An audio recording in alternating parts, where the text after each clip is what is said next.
All right, thank you. In the movie The Minority Report, we're looking at a futuristic world where the police are able to actually see crimes before they can happen. And they do this because they have these things called precogs, which are sort of like cyborgs that can predict the future. And they use these cyborgs to figure out when a murder is going to happen, and then they can go arrest the person before that murder happens. Now, it feels like this would be a really wonderful thing to be able to take this idea and move it over to the intrusion detection world and be able to detect attacks before they can happen and then just stop them from ever happening in the first place. And I would love this. But even in the movies, it's not so perfect. In the Minority Report, they have, I believe it's 3 precogs, and occasionally they don't all agree on what the future is going to look like. And so you end up with a world where there's a Minority Report where one of the 3 sees a different vision of the future, and then chaos, of course, ensues as they try to figure out the reality of the situation and what's really going to happen. And I would say this chaos is starting to approach a little bit more what intrusion detection looks like in the real world today. In fact, if you look at a lot of the high-profile attacks from, say, the last couple of years, and you plot them here on a scale of the time from when the attack was discovered and then going back to when the attack started, you can get a sense of how long these systems were compromised before anyone had the slightest clue. And unfortunately, the data is not particularly happy. So what we can see is that we're looking at an order of months. And I believe an earlier speaker today talked about 200 to 250 days. That sounds about right with some of the data that I was seeing out there. This is a very long time to have your systems compromised and to not be doing anything about it. And so I would argue that with all the research we've done in intrusion detection up to today, there's a lot of really great systems out there, but for whatever reasons, they aren't ubiquitously deployed, and if they aren't helping out with these kinds of problems. And so we have a potential issue here. Now, I'll sort of circle back to intrusion detection in a little bit, but first I wanted to set the stage for today's talk. A lot of time when people talk about PKI and PKI at scale, they're talking about a world where you have a bunch of web browsers, and they're talking to the very edge of a large server ecosystem, right about where the red line cuts through this picture. That's not what we're going to be talking about today. Today, I'd like to talk about PKI that sits on the entire other side of the spectrum, all those back-end services, all the mid-tier services. How do they interact securely, and how do we bootstrap this world so that things can come up and go down quickly, and so that we can ensure that we still have encryption between them as they communicate? And I'm particularly interested in this space for a couple reasons. One, because it's what I do every day. And two, because if you look across a lot of conference talks, I feel like I see a lot more focus on the edge to the browser problem, and I don't see as much discussion going on in this space. And I think this space is particularly interesting because it motivates the problem differently, and so you end up thinking about different kinds of solutions. So what do people do today? Well, the best I can say to that is kind of, here's what we do at Netflix today, and I suspect that other people do things somewhat similarly. Usually you have a human that goes to get a certificate, usually through some sort of API or user interface, and that reaches out to either an internal or an external CA. Then you take that certificate and you protect it somehow. You seal those secrets. They hopefully are encrypted and some other way protected, and then you deploy them with your service. So you would check it into your code's revision control system, and then you use some sort of deployment management system, and eventually that gets out to, in our case, AMI, which is an Amazon Machine Image, which we then turn around and deploy at AWS. And that becomes the system that we are up and running. Finally, when that service turns on, you need some way to unseal the secrets and sort of reveal what your private key is so the service can use it.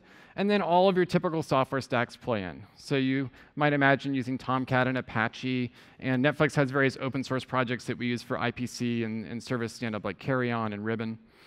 All these things come together to allow these services to work. The challenge, of course, now is you have to configure the Cypher suites correctly. You have to figure out what TLS version you're going to use. You have to make sure that the certificates you deployed work with all those setups. So it's not exactly trivial. And there's actually additional challenges, too, because this process, I mean, you can do it relatively quickly, but usually the human in this picture is not a security expert. So usually they've walked down the hall and said, "Dear security expert, help me figure this out so I can deploy a certificate with my service." And next time they have to do it, they're going to walk back down the hall and say, "Dear security person, please help me." So we need a better answer. And we need a better answer in particular because revocation is extremely difficult.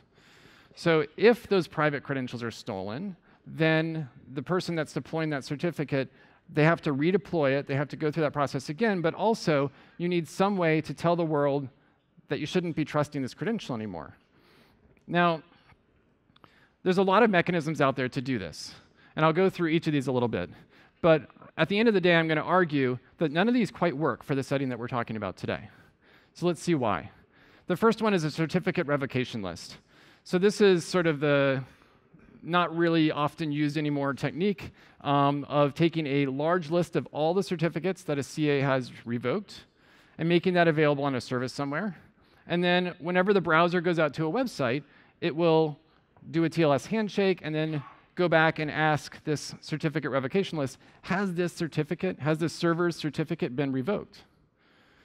And as long as everything looks good, then it proceeds. The problem is that the CRL is particularly large, and so clients tend not to go download the CRL every single time they touch a website. Instead, they'll cache the data locally. And then you run into this problem where you have security decisions being made on stale data, and you also have this scale problem because the CRLs can get large, and the clients have to hit this frequently. And so you're trying to balance all these things, and it just doesn't work out too well. So eventually, people said, CRLs, that's not working out for me. Let's try something new. So we went to OCSP, Online Certificate Status Protocol. Well, in this world, now it's a little bit better because the browser can actually do a TLS handshake and immediately ask for the status of a particular certificate. So they can go to what they call an OCSP responder and say, I have a certificate here. Is this still good? And the responder goes back and says, yeah, it looks good to me. You're good to continue. And then you continue your connection.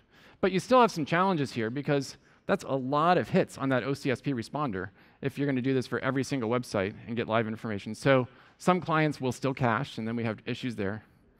In the public internet, you have some privacy problems because these OCSP responders will now see every single website that you have visited because you're asking about their certificates.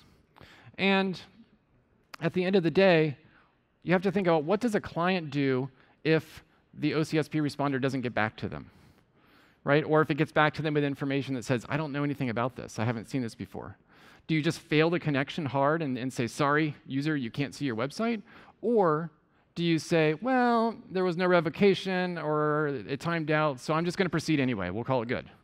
And it turns out that soft failure is exactly what clients tend to do because they don't want to just break things because the internet's brittle and you could DDoS the entire internet just by DDoSing the OCSP responders. Okay, so OCSP does have some challenges. So along came OCSP stapling. Now we're starting to get a little bit better because what we can do is just take that OCSP response, which by the way is signed by the certificate authority, and we can staple it. We can actually attach it to the certificate so that as it comes across, the server can prove that its certificate is still valid. Now you don't have a separate connection going out to a separate responder each time. You've alleviated some of the privacy issues, but you still haven't alleviated the issue of what happens if this certificate status message doesn't come through with the connection. What is the client to do? They continue to fail soft, and so you continue to have problems. So along comes OCSP must staple, which is basically a way that a server can say, hey, I'm providing an OCSP message, and from this point forward, you should expect that I will always do that. So if someone tries to man in the middle of this connection in the future, and there's no OCSP message, then that's a problem, and you should immediately reject it. And we can start to migrate into a fail-hard world. So you can sort of see here that there were some challenges, but by the time you get to OCSP stapling and OCSP must staple, it's starting to look like a system that can work. This is great. But keep in mind, I've been talking about browsers, right? But this talk is really about service-to-service communication inside your data center. So how does this map? Well, the problem is that it doesn't map very well. In this world, we think about building out services using things like Java, using things like C, Python, JavaScript. I could fill this up with other languages, and I doubt the picture would look very different. And what are we seeing here? Well, all the orange squares represent a state where it's difficult for a programmer to make this check happen. Okay, so if you're trying to do a CRL check in Java, Code exists to do it, but it's not easy to do it. You have to manually go do a separate connection, get that CRL list, and use the class that will parse it for you, and then check that yourself. It's not like where you can just say, please use revocation equals true, right? So how many developers who aren't security nuts are going to actually go through all this headache? Very, very few. And that's what you see. And in fact, if you get over to the side where we talk about the techniques that I said were a little bit better, OCSP Staple, OCSP must staple, the language support just drops off. So revocation becomes very challenging in this world where you don't even have the right tools at your disposal. It turns out there's even more challenges, right? So if I use an analogy here, imagine I gave you a penny, and I asked you to tell me, is this penny a fair coin? Right? You might have some sort of protocol you could do on that penny. You could analyze it. You could flip it a whole bunch of times. You could come up to some sort of determination, and you could say, I could figure this out. This isn't that different than if I gave you a computer and I said, is this computer secure, right? You could do a lot of work on that single computer, dig in and say, I think this looks pretty good, or I'm not so sure. Now, if I give you 1,000,000 pennies and ask you to tell me which ones of these are not fair coins, all of a sudden it's a lot harder to do this, right? And it's the same thing in the computing world where you have tons and tons of computers out there, and you're being asked which one or which ones have been compromised. Which of these private keys am I now responsible for revoking in the first place, right? We're back to that intrusion detection problem. And it turns out this is very challenging to do. Okay, so maybe we should just ignore this whole problem and say, okay, I don't like the intrusion detection problem, and I don't like the revocation world, so I'm just going to issue short-lived certificates. So let's talk a little bit about what this means. If you look at the browser world, short-lived certificates today tends to be around 3 months. Okay, and in fact, there's a lot of people, Google and Facebook among them, that on their services today, they issue certificates that are good for about 3 months. And at a recent conference at Real World Crypto, Google actually said that if you look at all their TLS errors that they're getting from their browsers in Chrome, approximately 60% of those are due to the certificate being out of the right time range because the client's clock was just wrong. So the browser world is very different than a server world where we can actually say, if I control my whole data center, maybe I can get the clocks right. Okay, or maybe they don't have to be synchronized within seconds, but maybe I can get them synchronized within minutes. And then all of a sudden I can take that 3-month certificate and I can scale it all the way back to a week. Or maybe I can scale it back to a day. It just sort of depends on what is your tolerance for how long you could lose a key. Remember, we're trying to get rid of revocations, so the idea is we're going to say, if I lost that private key and I lost it for a day, that might be okay. If I lost it for a month, I'm not so comfortable with that. Figure out what that means for your world and let that be the ceiling, and then start to ask the operational questions and the performance questions and say, can I go under this, or do I need to stay right there at my ceiling? And it turns out we actually haven't gotten rid of revocation at all because expiration on a certificate is a built-in revocation mechanism. The cool thing about it is it just so happens to be a revocation mechanism that's actually really well supported in software. And that's really what we want to benefit from here. It turns out short-lived certificates, not at all a new thing. I've got a couple of papers referenced here for those that are interested, but going all the way back to 1998 was the earliest that I found where people were talking about it. The thing about short-lived certificates now is that we're entering a world where our ecosystems are getting very, very large. We're having a lot more automation, and all of a sudden it's making a heck of a lot more sense. As I talk about short-lived certificates today with people, I hear people saying, yes, I want to get there. I'm trying to figure out how to get there. Or I'm already there and it's great. When I talked about it 4 or 5 years ago, people looked at me like my head was spinning around in circles and I didn't know what I was talking about. So I think we're getting really close. And I'll talk a little bit more about some of the problems. But first, it's important to note that oftentimes when I talk about short-lived certificates, there's some people in the room who just get a little bit worried. Their heads start to spin a little bit. And they say, man, this is going to be a ticking time bomb. If there's a bug in the system, I'm going to have to fix it really fast or my whole world's going to explode. And to them I say, perhaps, but this is not that different than the kind of high-velocity development environments that a lot of people have moved to today, where you've created this world where you might trip, you might make a mistake, and you need to have a way to quickly correct it. And in fact, there's techniques for doing just that. At Netflix, we use what we call the Simian Army, which is a whole suite of tools that introduce chaos into our engineering. And we do it very deliberately because we say, hey, we're running in the cloud. It's entirely possible that we can lose an instance at some point in time. What happens if we lose an instance? I don't know. Does our service go down or do we continue working? Well, rather than wait for that unlikely event that might disrupt something, we actually built a chaos system that will go around and randomly kill instances through our product in production all the time. And we just get an email notification. Hey, I'm sorry, your instance was just killed. I hope everything's okay. Have a good one. This is fantastic.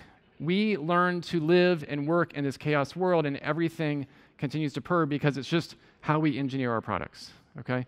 And there's other things. We have chaos Kongs, where we literally shut down an entire region and move all the traffic, say, out of US East over to US West and EU. We do these kinds of exercises almost monthly, and people don't even know that it's happening because we do them regularly enough that it works.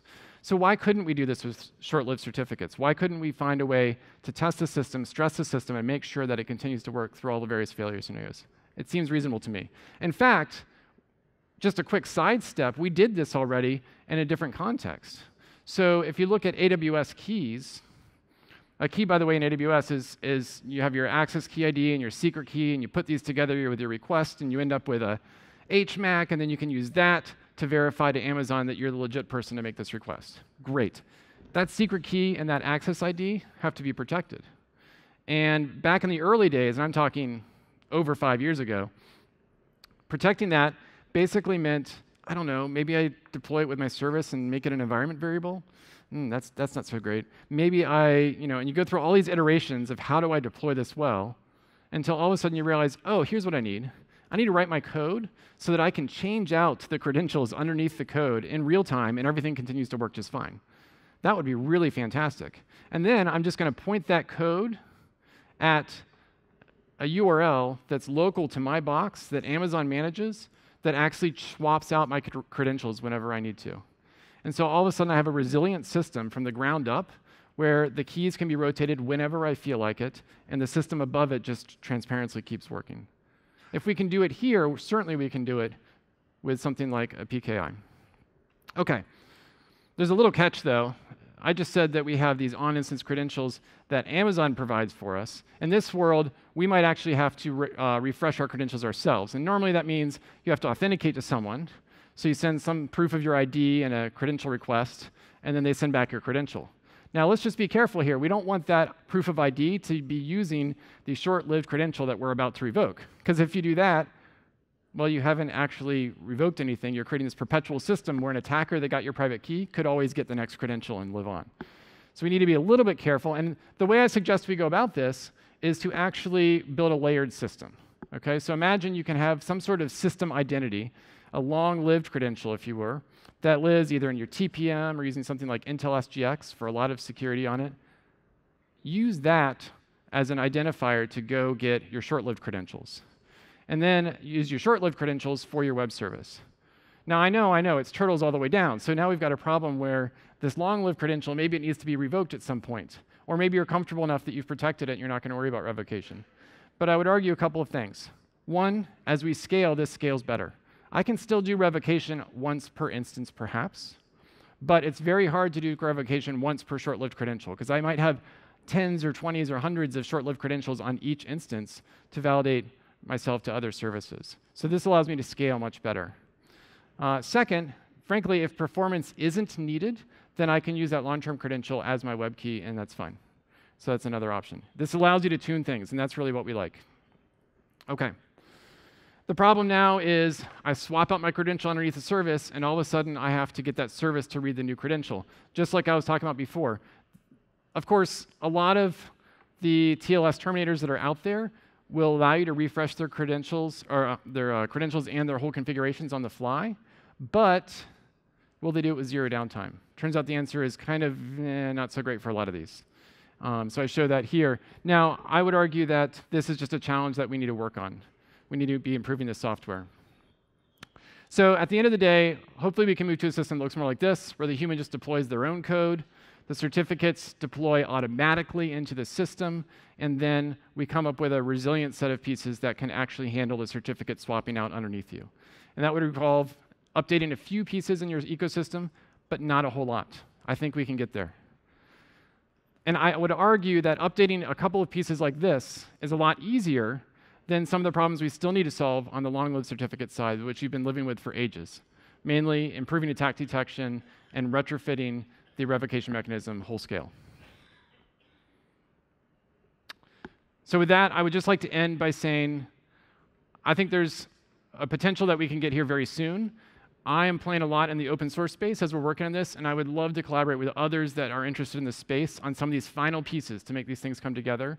And so I would argue, let's get out there, let's code, let's work together, and let's make these things happen. And with that, I'd be happy to take some questions.